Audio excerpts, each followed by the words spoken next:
Hello, I'm Dr. Steve Puckett. I'm a board-certified chiropractic neurologist practicing in Madison, Wisconsin for more than 20 years. Today we're going to be talking about the fatigue that comes along with hypothyroid. We're going to give you some lifestyle interventions that are easy to do that can make a big difference in how well you can sleep and improve your energy levels. So one of the things that happens is when you get the fatigue along with the hypothyroid, this can show up in a lot of different ways. It can show up at work, it can show up at home, it can show up in your exercise. But one of the things that comes in and has the biggest impact on our quality of life is how it shows up in our socialization. Once we're tired, once we're fatigued, we don't necessarily have the energy and the drive to interact with the people we care about most. So even if we can get through work, by the time we get home, the people that really matter to us, we pull back from our family, from our friends, pull back from our coworkers, and life's just not as much fun. Okay, so the things we're going to look at here, the way the fatigue shows up for a lot of people is poor sleep. Poor sleep can come about from a lot of reasons, and all of them get magnified when you're dealing with hypothyroid. So the first tip we're going to do, what I want to let you know is that 1 hour of sleep is twice as beneficial before midnight as it is after midnight. So going to bed early. If you're going to bed at midnight, you lose out on all the maximum quality sleep. So if you're going to bed at 11, go to bed at 10. Take an extra hour at night, get in bed, get rested, and let your body actually get the high quality sleep.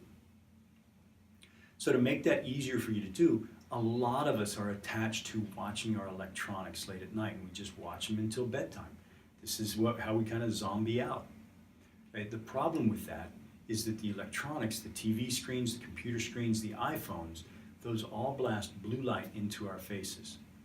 Blue light's what we see when we look up at the sun and we are up in the sky and we see this bright blue sky. Blue light is wired to wake us up, tell us this is daylight, be up, be awake, be aroused. Okay?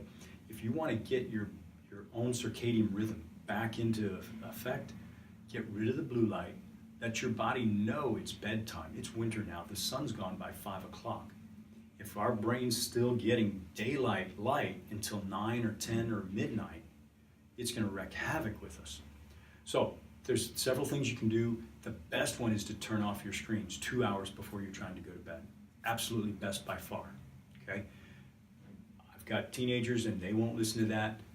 The second best thing you can do is all computers and phones now, they've got a night shift where they will actually take the blue light out, and you can set them so that they'll turn off whenever you want them to, but take the blue light out 2 hours before you go to bed. It looks a little different, and give yourself 5 minutes and you won't even notice the color change. 2 hours before bed, this is going to let your brain start recognizing, oh, it's nighttime, I need to start shut down the cortisol, the adrenaline. That lets your melatonin come up. That lets you start falling back asleep. Okay. If you're not yet able to sleep through the night, naps. Okay. You hear people saying naps are bad, it'll affect your sleep at night. Your sleep at night's already gone. Okay. What you need to do is you need to go back and get sleep wherever you can. Because every time you do that, that takes the stress load off your body and you'll make a little bit less stress hormone, and that will help you sleep at night better. The researchers on sleep have found out that we can go into debt up to 27 hours of sleep. So if you're just sleeping 7 hours a night for a month, you're fully stressed out, you've lost all that sleep. The way you can repay that debt is sleep. Now what'll happen is when you start falling asleep, you start getting more hours. You get 8, 9, maybe even 10 hours, you're really likely to wake up and go, oh my God, I'm exhausted. And I'm sleeping too much, that's bad for me. No, you're just so far into debt and you just told your brain, hey, it's actually possible that you can get some more sleep now. And your brain goes, yes, I want more sleep.